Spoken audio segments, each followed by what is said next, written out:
Hello, good day and welcome. I am Terry Kay of the Jewish Grandparents Network. Thank you so much for joining us today for how your Jewish life stories can impact your grandchildren's Jewish identity. We so appreciate that you made the time to be here with us today. We would like to share with you that this webinar is presented in loving memory of S. David Shaw by his daughter, Toby Shaw. Thank you, Toby, and may your dad's memory be for a blessing.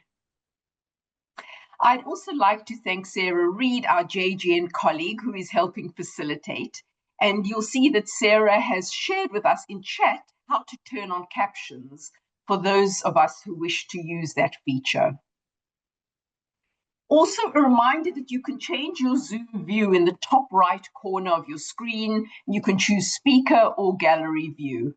Now it's time to welcome our wonderful presenter, Dasi Berkowitz. Dasi is the author of Becoming a Soulful Parent, A Path to the Wisdom Within, a 2021 National Jewish Book Award finalist.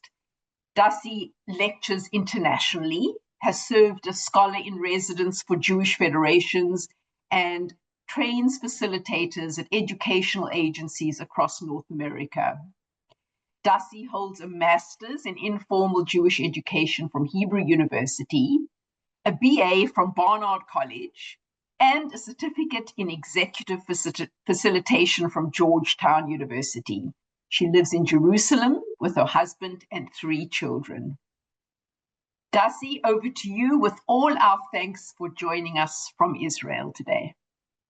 Thank you so much, Terry. Wow, it's such a pleasure to be with everyone. And thank you for taking the time to be together. I love that the words of Hine Matov U'Manaim, how good it is for us to be together across seas and oceans and across state lines, that we can all be together for one purpose, really, to think about how our own life stories and Jewish life stories can really help grow so much in our grandchildren.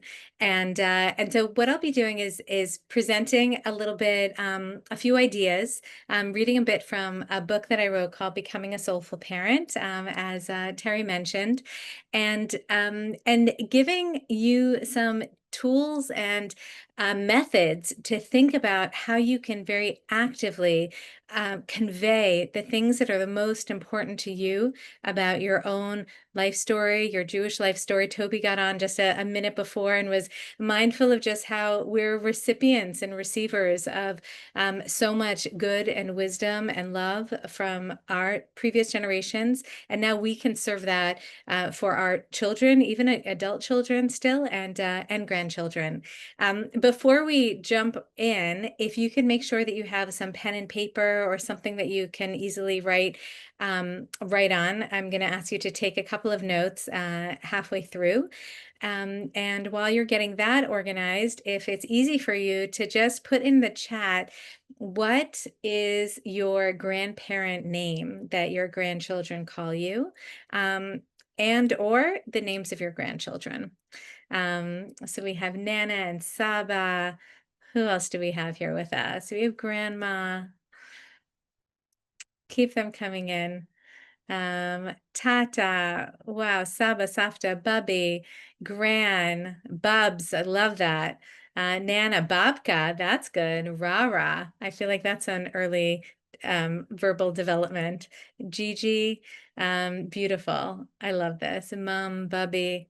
Wow, so many different names. Grandma Martha, Baba. Wonderful. So all of you, I can call you by your name that I see on the screen, but know that if I call on you or if you say your name, what we're really feeling is this this very warm name that you're writing here. And to know that you're bringing all parts of your identity with you today, and also that your grandchildren and children are with us also in this setting and in this space. We're all here together in this room. Abuelita, Meme, and Papa Bert, Tootsie, amazing, beautiful. I love these.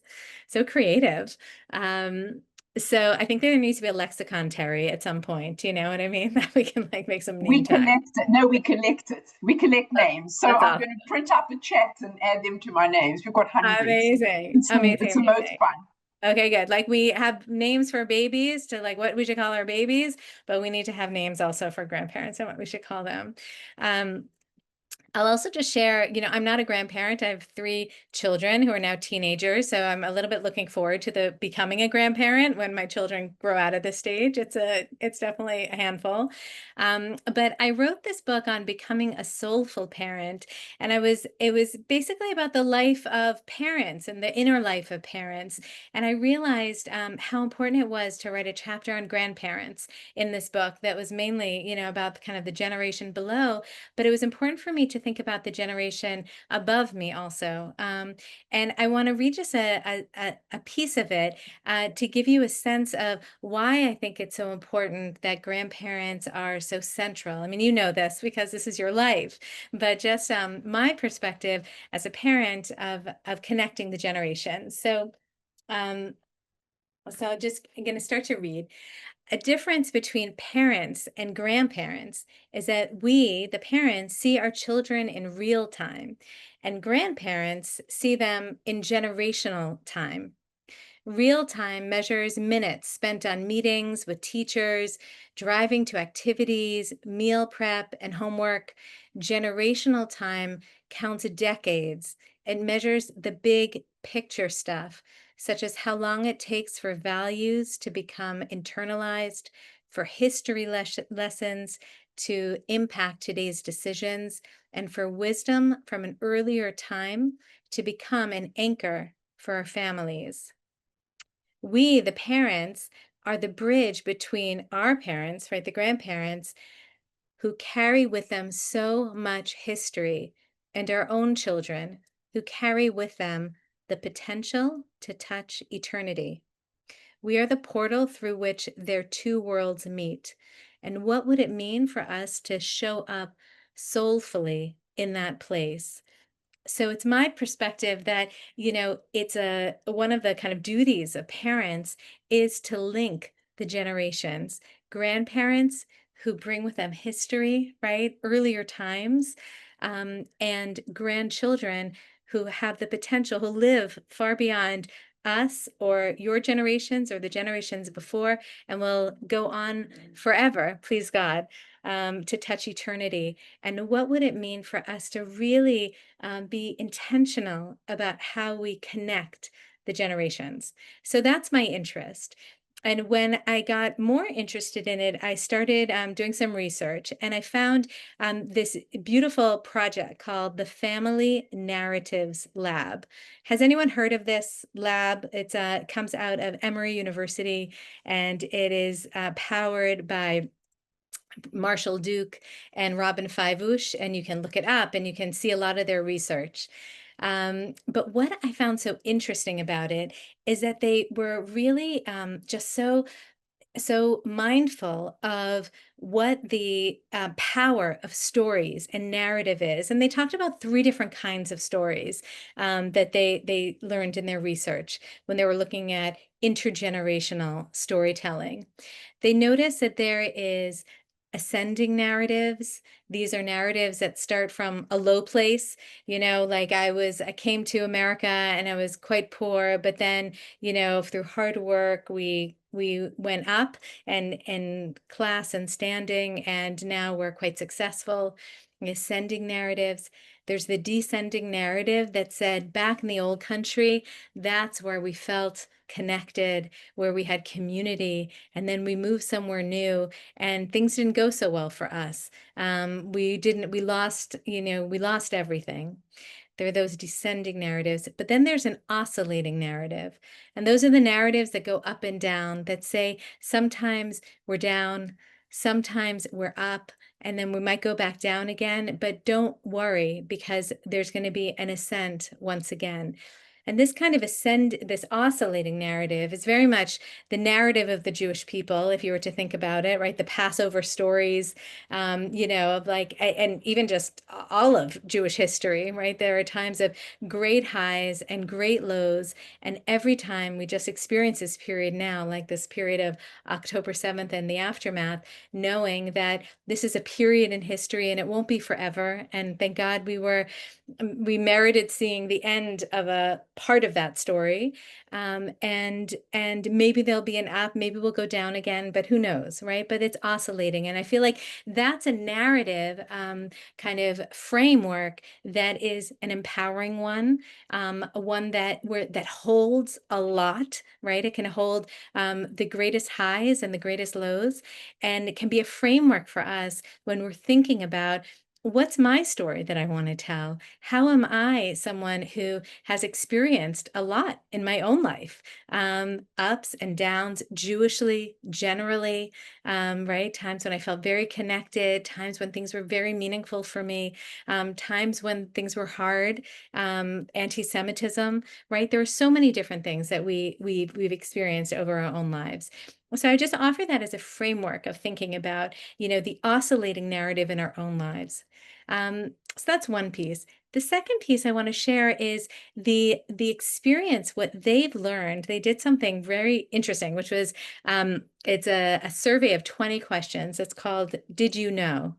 And what they found is when they gave this survey to teenage children, to adolescents, about specific things in their family life, like did you know what your father's first job was, or did you know who's like the kind of that crazy uncle, or all sorts of different peculiarities and just details of family life. They found that adolescents who knew a bulk of those answers in this did you know survey rated higher on well-being, lower on self-harm and behavioral issues, and that simply like the connection between the psychological well-being of a person and having knowledge of where they came from, who their parents were, and what they cared about and who they were, and who their grandparents were, inspired them or gave them a sense of groundedness, that not knowing, had the opposite effect. So I share that as a way of just kind of putting before us how important it is not to tell only the story of our lives, right? Like we don't need to author a book and give it to our grandchildren, but how the simple, the small, the kind of seemingly inconsequential things that we might share with our grandchildren can have a very deep impact on them in terms of their identity and their identity development, like the sense of seeing themselves as a part of a bigger story, their sense of belonging to something bigger than themselves, their sense of relationship with parents and certainly grandparents, right? Just the act of, PJ Library knows this very well, right? That act of storytelling creates warmth, right? There's positive hormones are increased when there's that sense of closeness when storytelling is happening, and a sense of values of what's important, right? What's important to me. So when stories are told and when you share your own stories, your grandchildren will walk around the world knowing they belong. They belong to something bigger than themselves. They'll know that that there are things that their family stands for that's important to their family, even if they reject it, honestly, because they get to, right? Everyone's going to develop in their own way, but they'll know deeply that those are important values to them, and there'll be that warmth and that sense of relationship. So these are all of the factors that say yes to storytelling, not only in the grand sweeping moments when one might be invited to kind of raise a cup at the Passover Seder, to one of the 4 cups of wine, but in the small little ways that we might do it throughout our lives. So I wanted to give that as a framework. I'm not looking at the chats, and I see that there are a bunch of things that are coming in. Terry, can you help me share some things that might be coming Yeah, in? sure. So we've got some quite fascinating comments. Martha wrote, love the idea of the oscillating narrative and emotionally explaining lives ups and downs to grandkids, shoots and ladders, Candyland, and accepting life roles. Randy says adopted children have two stories to tell, but often they may only have story from adoptive family. This is a different type of inheritance. And Mm-hmm. Hannah, you feel free to take over, Darcy. You could read what Hannah said if you choose about being Yes, the right. child. I'm the child of a Holocaust survivors. While my grandchildren are now still young, I struggle with what to share when they're older of the very lows of our family history. I did not share much with my children other than the basics.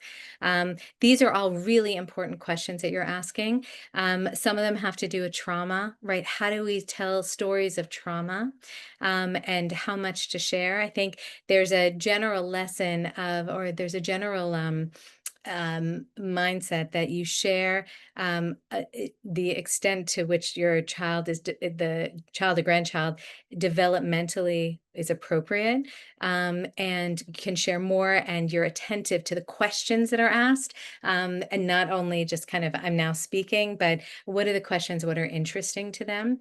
And I think that the other piece that storytelling in general gives and is important to say, especially now, is the ability for grandchildren to grow in resilience when they know that they've come from something that was hard and we overcame it, right? That's a part of that oscillating narrative, to say it didn't break us. We're still here. We're there's more to come. This story of ours is going to have a good ending. And just even sharing, if you believe that, I believe that, but just even sharing that a faith in something that's more, that's bigger than just us, right? In the story of humanity, we're a chapter, we're a line, we're a, something, but we have something, we have a part of it.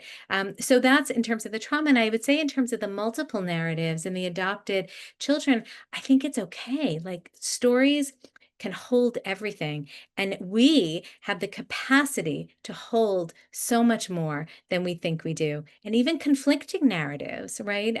Or what might seemingly feel conflicting doesn't mean that we have to. We're not in a place where we need to reconcile everything, right? If grandpa has one kind of story and grandma has another kind of story, it all circles into, or it all kind of comes down to, how am I as a grandchild now going to integrate that? I have these different parts of my identity, and that's good, and that's real, and that's okay, and it's to be celebrated. Um, uh, the yes. Oh, good. StoryWorth. I'm going to get to that. Thank you, Lynn. Okay, that's one of my things for you at the end. Um, the organization that I mentioned, it might have been PJ Library, I think I mentioned, about stories and storytelling, and it's a subscription service where they send books to children, from young readers, I or think, early Darcy, teens. I think it might have been Marshall Dukes and Robin Oh, good, good, Fibishes. Oh, good. good. Good. Yeah. Okay. There you go. Family narrative. It's called the Family Narratives Lab. That's what it's called. Beautiful. I love these suggestions that are coming in. Isn't chat a great thing? It's like, gosh, I don't want to be on mute. I want to say things to this woman. So thank you for writing those in. So I think that I want to. I'm going to pause just with taking in the chats, and we can do that, maybe even verbalize some of it in the question and answer portion. But what I'd like to do is to actually have some of these ideas about the story and how important the story is, and think about it in terms of you, and your own personal stories. And Sarah, if you could just put up slide 3, so we can look at that together. I want you to take your pen and paper, and I want you to just take a moment. I'm going to give you 2 options. I like options. You can either do this, which is to kind of write a little bit more robustly about a formative Jewish experience in your own life that you want your grandkids to know about. We're going to go ahead.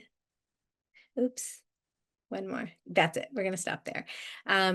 Or a struggle that you faced around being Jewish that you think might even help them grow in their resilience, right? That story of this happened to me. It may happen to you, or if it did happen to you, I'm here to listen, and you'll get through it, right? So that's that resilience piece, number two. Or a story of your connection to Israel. I put this in because talking about Israel is so contentious generationally for so many of us. Sometimes when we can share what Israel means to me in any way, and have it be portrayed as a story, there's a way that it's heard differently than a political opinion potentially. So you can take any one of these options, one, two, or three, or your last option is just make a list of like 10 things you want your grandkids to know about you. Okay, so let's take 5 minutes just for you to um, write to yourselves. Maybe we can put the music back on if you like, or we can sit silently and just um, think about one of these stories, and then we'll get back together.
Some of you might be stunted or stuck. Thank you, Deborah, for writing in. So some of you might think like there's nothing really interesting that happened to me in my life. Um, Everyone's unique and everyone has a story of some sort. You might not think of it as a story to tell, but just write down like 5 or 10 things that are just kind of facts about your life that would be you kind of you'd want your grandchildren to know about you.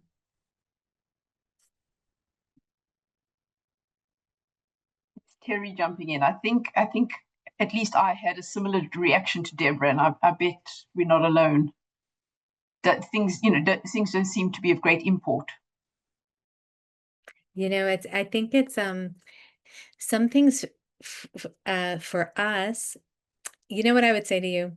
I would say that if your friend were telling the story of your life, what would they say? right? Or if a friend, sometimes it's hard for us to say something about ourselves, but if a friend were sitting next to you and had something to say about you, about even qualities that you have, or your kind of things that are important to you Jewishly, you know, maybe the way you celebrated certain holidays as a child, food prep, great, beautiful.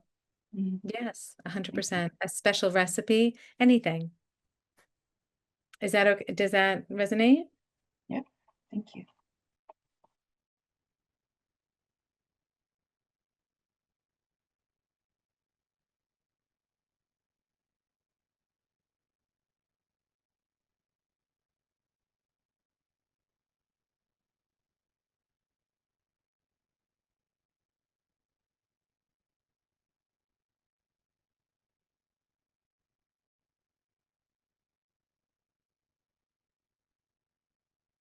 So let's just take a couple more minutes for this.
So finish up your list and we'll get back together. We can take down the screen, this picture on the screen. So I love to read. Thank you for writing in people who already have of things that are coming up for them. If there are other people who want to either write in something that's important for them to make sure that their grandchildren know about them, about their own life story, or just how that experience was. We heard some voices that, well, what's interesting about my life? You know, like really, I have nothing to tell. I just also want to say. Um, my father, one thing I asked my father what he remembered about his dad. My dad's now 83. And you know what he said to me? He said the way that his father washed his hands. That's what he remembers about his dad.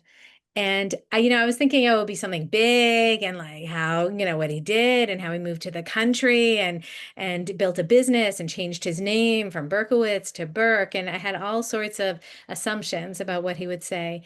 And I was so moved by that simple memory, which for him was, I could expand and say his hardworking nature, the fact that he was, had these strong hands, that he was a supporter of the family, right? There are all sorts of things that I could wax on about.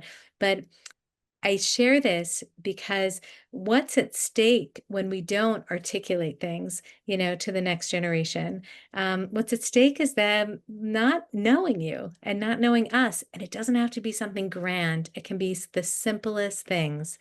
But if we come with a little bit more intention, then maybe it'll be easier for folks to receive it, for our children and our grandchildren to receive it. Beautiful. Thank you for writing these. Everyone's reading, I imagine, in the chat also, right? Wow, so many historical events, um, bat mitzvah times. Wow. Studying in Hebrew, the impact of it. Yafe. Beautiful. Um, so what was that experience like for you? I mean, was it for other people? We heard from some voices. Right, Susan says it made her realize that identifying with being Jewish was conveyed to me through my grandmother, who mostly spoke Yiddish, right? That it's like this real, that's a real memory. And for you to be able to share even that with with your grandchildren, like how many years back would that go? Beautiful. Um, I want to share just kind of a few practices around it, right? So we started with how important it is that we tell stories and share stories, and they don't have to be grand stories; they can be simple stories. But just for us to be intentional and kind of consider what they might be, articulating what those are for us about Israel, about our Jewishness, our Jewish identity, or anything really. And I want to move into like particular tools or practices that we might get into or do in order to make it real in our grandchildren's lives. And I'm just reminded by Professor Tversky, who's a professor of education. He talks about the purposes of Jewish education, and he says one of the purposes is to connect people to bigger meaning and a bigger connection, right? Which is what we all talked about before. But the second purpose of Jewish education is to create habits, right? Habits that we do them and then we can come and learn and know more, right? Like simple habits like celebrating Shabbat, or right, Shabbat comes and goes whether we want it or not, but it comes, or Rosh Hashanah, or these holidays. But I'm thinking about that as a metaphor for us of what does it mean for us to get into a habit of sharing stories, right? That might, like our grandkids, whatever age they are, if they're teenagers, they might roll their eyes. If they're little, they might be really focused on something else and not be paying attention so much. But but not to be dismayed by it and to say, oh, forget it, it didn't work. Thank you, Darcy. I'm gonna go to another, Jewish grandparenting network conversation and get some other tools. But to make a habit instead of sharing who you are, and the things that have motivated you in your life, and where Judaism and Jewish values have shown up in your life, to your grandchildren. So I want to share a few different ideas, and maybe Sarah, we can bring up the slide. And people have already written some ideas in the chat as well. And so you should look at it for each other. And I love that you're so keyed in and plugged in. But one of them is letter writing. And this, I just had a friend of mine who's a grandmother here in Jerusalem. I just saw her last night, and she said to me, I was so frustrated. I didn't get to spend so much time with my grandkids. They were visiting from America, and I only had like 1 or 2 afternoons with them because they were with the other set of grandparents. And I said to her, your time with your grandkids isn't limited to like the actual time that you have with them. You can have expansive time with them. So what do I mean by that? Letter writing. If there are things that you feel like, some of these stories about Israel, or some of these stories about kind of anti-Semitism, or some of these stories about even like the Shoah, right, and the Holocaust, and how the story of your family after the Holocaust, what happened, that you want to write down, write it down. And this can be a practice for you. It can be something. I had someone in another workshop share that she's a grandmother of her grandchild is in college, and she made it a practice to just weekly send him letters. And they were just like little snippets of her own life that she wanted to chronicle and send to him as a way of saying, you're off into college and you're on your own and we don't see each other so much, but I love you and we have a strong relationship with each other. And I want to make sure that you know that you're not alone. And I wanted to share a bit of me with you as well. So I love that idea, right? It was kind of out of the box idea of just also who receives mail these days, right? So to receive a letter, it takes on a different kind of quality. So that's one avenue I want to offer, and there are many resources that can help you do this, right? There are some resources that people shared already. Storyworth, they send prompts to you and that you respond to, and then they compile it into a book. There's another great resource called Capture Your Story, where you're actually interviewed by somebody professionally, and they chronicle your story, and either as a letter or even as a book, right? So different things that can happen there. The other is around sharing stories on the go or at play, right? For those of us who have younger grandchildren, what does it mean just to kind of be like preparing a snack, or if you have an afternoon with the grandkids, or you're in the car and you're like, well, the last time I was in New York was, or when I was a kid, the first time I went to New York was, or whatever the story is, with kind of commensurate to the situation. I think sometimes we're very much in a child-centered approach to so much of life, to education, etc. But what we miss from that is that we kind of, it shifts us to the sidelines. I'm seeing parents and grandparents, right? When we focus only on the child and their experience. So because it's to their benefit also in their own growth to share a bit of the stories, to just make that time and be conscious of it, either at play or on the go, in the car, at snack time, at mealtime, not in a big way, right? Just these small things that I want to share with you. The other piece that yes, I see lots of things are coming in just 5 minutes. I think we're going to open up the microphones, and we're going to do Q&A. So keep the questions coming. The other that I'm thinking about is artifact and photograph gift giving, right? Like, what would it mean for, as a gift, to yeah, this is great around life cycle events, right?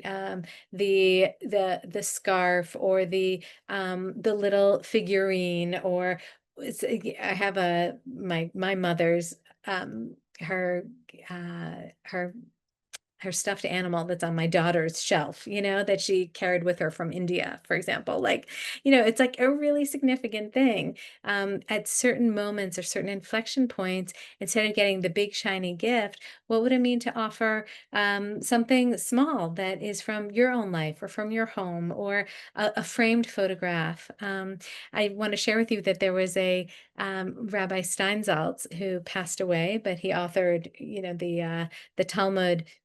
He wrote a Hebrew and an English translation of it that's much more readable. Rabbi Steinsaltz, Dean Steinsaltz, he had this beautiful idea that he shared with me and a group of people once, which was, you want your children or grandchildren to have a Jewish identity, you need to do one thing: put photographs on the wall, of your ancestors. That's it. No more, right?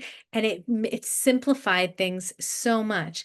The idea of being able to have a wall, and many of us do automatically, and just kind of the way that we decorate our homes, to have photographs of the generations before us on the wall, so that kids can ask, who are these people? The number of times my children ask me who's on the wall in our house, and we have to remember the stories, is significant and links them in that chain. So there's that as well. The fourth idea I'm thinking about is sharing videos. There's also some resources online, my Megillah, I think it's called Megillah.com, where you just like kind of do a selfie thing with your phone and share a story of like, hey, I was just thinking about you because of such and such, and send it to them, right? Kids that have phones, on messages or WhatsApp or whatever, tools you use. And it's just like a fun way of sharing things, right? You don't have to always be in the same room together. And then the last one is, storytelling games. There are these lots of things that are on the market. There's one that's called Tales.com, which is just a box with a lot of different cards and prompts on them, like earliest memory, best summer vacation, all sorts of things like this, that you can just kind of, if there's an opportunity at mealtime, or even as a gift to give to a family or on a visit, say like, who wants to play this? That is another option. So let's take down this screen because I want to see your faces. And I want to just shift us to open up a little bit before our schedule. We usually do this at quarter of, but I want to give a little bit more time to it, if, with your permission, Terry, to hearing from folks about how this is landing for them. What are you taking from this? What questions do you have? I'd be happy to hear. Yeah, and if you so, thank you, Darcy. There is a question from earlier on before I tie her up in the chat. For any of our friends, if you want to speak out loud, if your camera is on, we can spotlight you. You can ask your question briefly. So feel free. We're all friends here. Darcy, somebody asked earlier, their 7-year-old grandchild has not been exposed at all to the events of October 7th. Is there any reason, what is an appropriate age at which to introduce such a topic? Yeah, well, I would say that, I think it's I think it depends on exposure in general, that is, if this child is someone where they're talking about things that are happening in the news at home, or in synagogue, and they're picking up on it. The general rule of thumb is that as a parent or grandparent, you want to be the ones to kind of manage the story, and tell the story. So it really, I think it depends on context, So there's some people, for example, children are walking into the synagogue and there were pictures of the hostages, in the entryway of the synagogue, and the early childhood educators were saying, don't do that because we haven't figured out how we're going to talk to the kids about October 7th.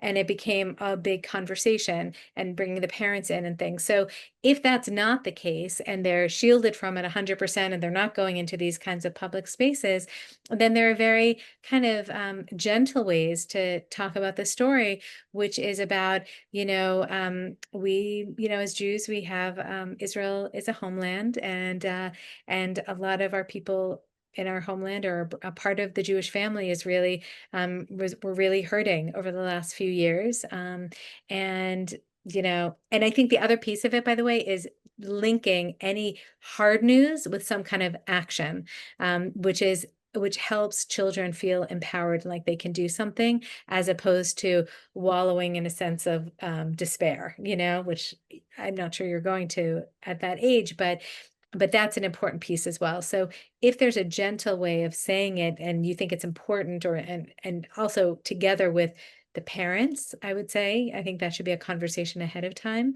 to kind of say it, if just like a part of our family was really hurting and we were sending love to them. Even that small thing is an action, right? Sending love, writing a card, making a card, making a picture, saying a prayer, whatever the thing is that you would want to do, lighting a candle to remember, so there are gentle ways of approaching it. And I think it's, God knows here, a lot of children at a very young age are very exposed to many, many things, but it's because they couldn't help it. It was all around them. But if they've been cut off, I think those are some ways that you can do it, again, in negotiation and conversation with the parents. Does Well, that that's answer? thank you, Darcy. Laurie, would you like to ask your question out loud? Go for it. Just unmute. Hi. Hi, Laurie. Hello. This has been very interesting on two levels. One is, as I mentioned in the chat, I'm a volunteer with the Jewish Historical Society in Delaware, and we're getting ready to do some training to capture oral histories. And I'm not sure that we're really doing it in a very current, contemporary way. And again, it's a way of us trying to bring in new members and gain support for our organization. But I'm wondering, ideas you might have of how to do that.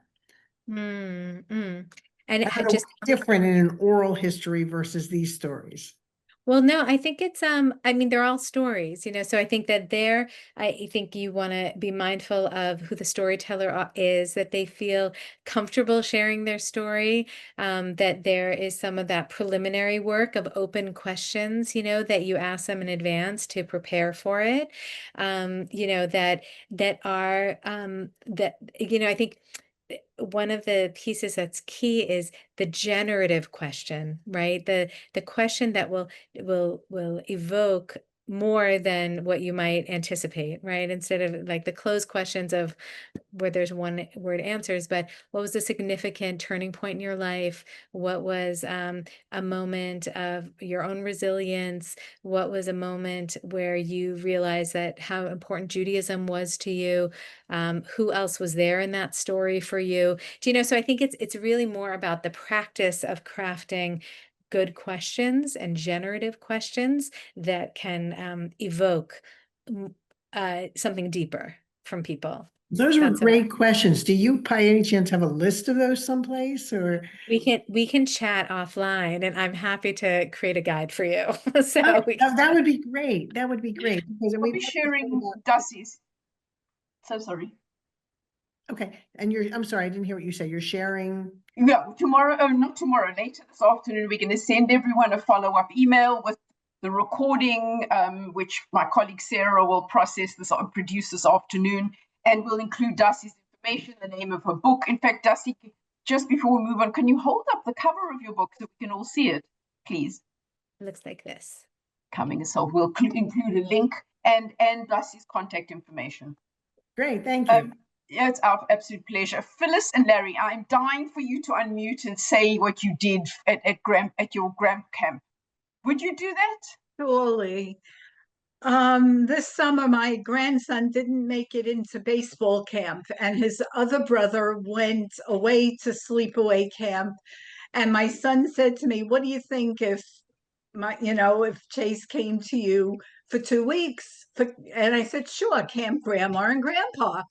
And so, as we were going through our adventures and experiences, I was constantly snapping photographs.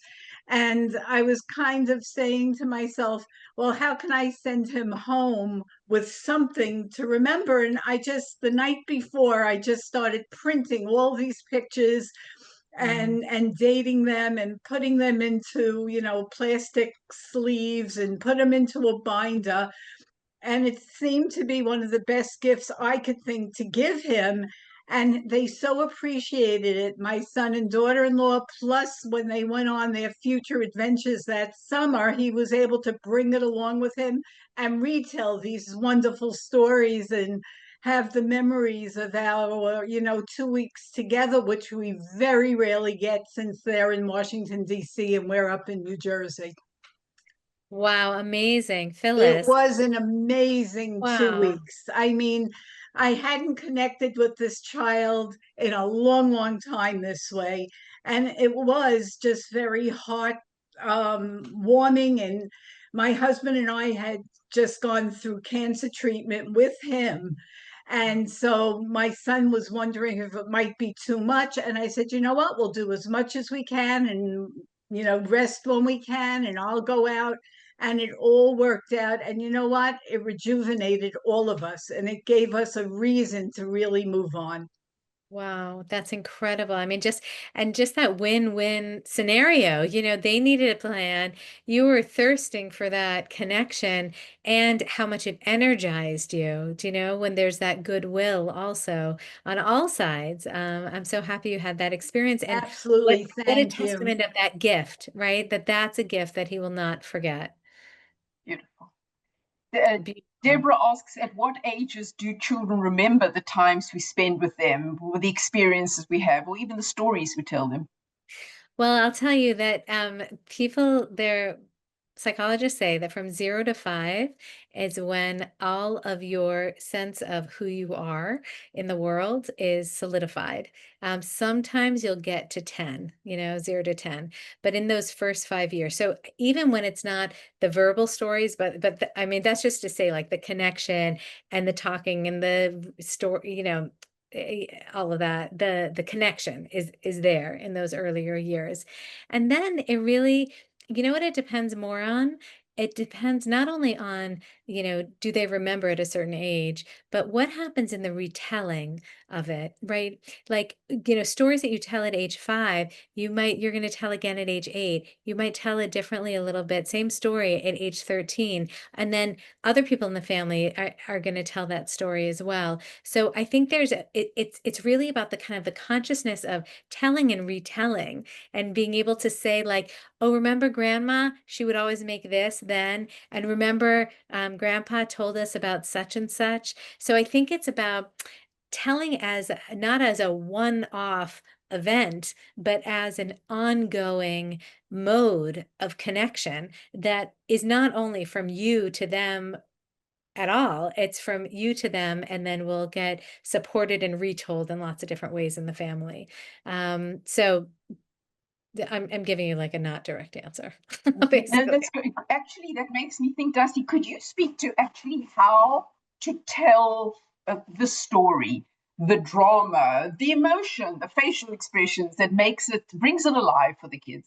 I mean, there's not an answer to that question, because it's you. Like, that's what's important, right? We're not hiring actors, right?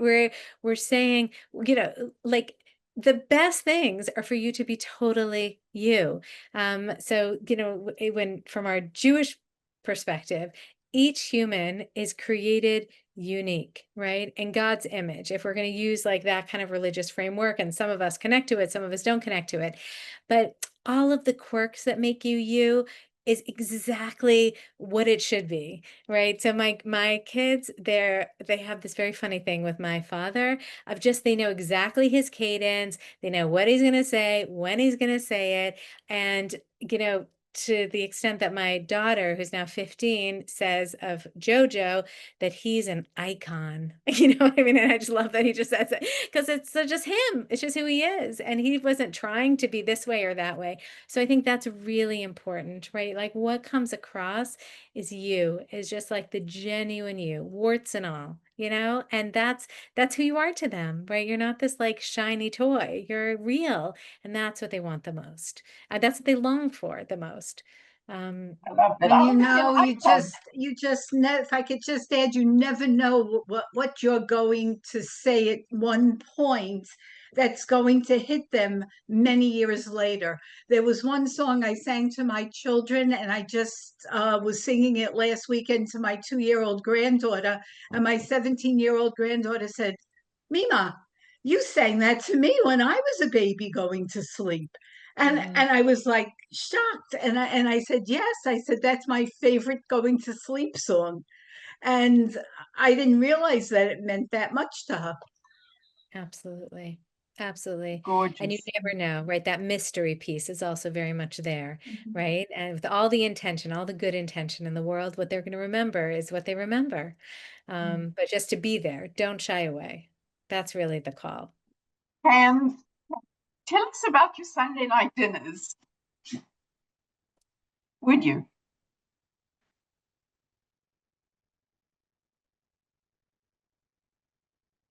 All right, so it started just because I'd have Sunday night dinners with the family. I have 4 kids. My daughter's married, she has 2 kids, and my cousins generally show up. Sometimes my mom's here, sometimes whoever, and they just blew up. And we're either outside I have a screened-in room, or my dining room, or my kitchen, or all three, or both. And it could be Chinese carry-in or pizza carry-in, or I cook, or we grill, and it's just everybody's here. And you do not miss Sunday night. It's just our thing. And when I write, or if I post a picture on Facebook or blah, blah, like, I want to come to Lovey Camp. I want to come to Lovey Camp and do this or do that. Or it's just endearing that my kids still want to come home. My son-in-law's drooling on the couch. The girls sleep here. They have their clothes here. They have their toys here. So it's just an extension of their home, and we're just touched that they use my house as another comfort for them. Pam, you know what I love about what you're saying is that it's not something that you plan to have happen. You didn't say to yourself, I want to have this big event that becomes the thing that everybody does, one night a week. It evolved naturally and organically that way. And I think that feels like a way of also kind of managing our own expectations or disappointments, right? There's some things that we're going to invest so much time and energy into and will be a flop. It's not going to work out, or the big dinner and the chicken wasn't cooked, or whatever the thing is. But these things that when we can be in a flow to say, I'm worthy and valuable, and people are, my children and grandchildren will want to be with me because I'm just opening my arms with the invitation, with whatever it is and with whatever happens, without having such fixed expectations, and then being open to see what's working and almost taking things as like data points. So the gift giving of the photograph didn't really work so great, but you know what? That was really awesome when I was able to sit in the backseat of the car with my, 7-year-old grandson and just share what second grade was like for me, growing up, or whatever it is, right? Or the song, right? The lullaby, those inflection points. So thank you for Darcy, sharing that, Pam. just before we close, do you have any sort of top tips for grandparents who live at a distance for the storytelling? In Yeah. addition to the apps and so on that you showed, any one or two takeaways for people who live far from grandchildren? I mean, I really think it's it's the Zooms, it's the videos that you send, it's even just the text messages. I was thinking of you when this happened, and because this happened to me, and I'm wondering what you think about it. It's just using all the different technologies that we have and whatever's comfortable for you, and just kind of habituating it, kind of making it into something regular. We don't have to wait till like the twice a year that we see each other, or I'm only allowed such and such amount of time. But just know that, like, no, I can reach out, I can have a relationship. Obviously I'm saying this in a very easy way, but for some people it's not as easy. And I totally see that and recognize that, and have and want to validate that as well, or normalize that. But I think that sometimes we lock ourselves, kind of we keep ourselves back and hold ourselves back. But we can move forward and share. So Storyworth, maybe I'll just have the last slide, Sarah, if you want to just pull that up. For a second, there are a bunch of resources that we're going to send this slide deck to you also. Yep, tomorrow, this afternoon, later. Right. So Capture Your Story is a great one. It's Israel-based. A friend of mine runs that. Family Love Letters also, and Storyworth. Storyworth, they offer, they like kind of put out a few prompts. You can sign up. It's on a kind of regular basis, and then you just write your responses to the prompts, and then it collates it into a book. There's something called MegillahStory.com, which is also videos, and being able to keep a video record, and the tales.com is the games that I mentioned before.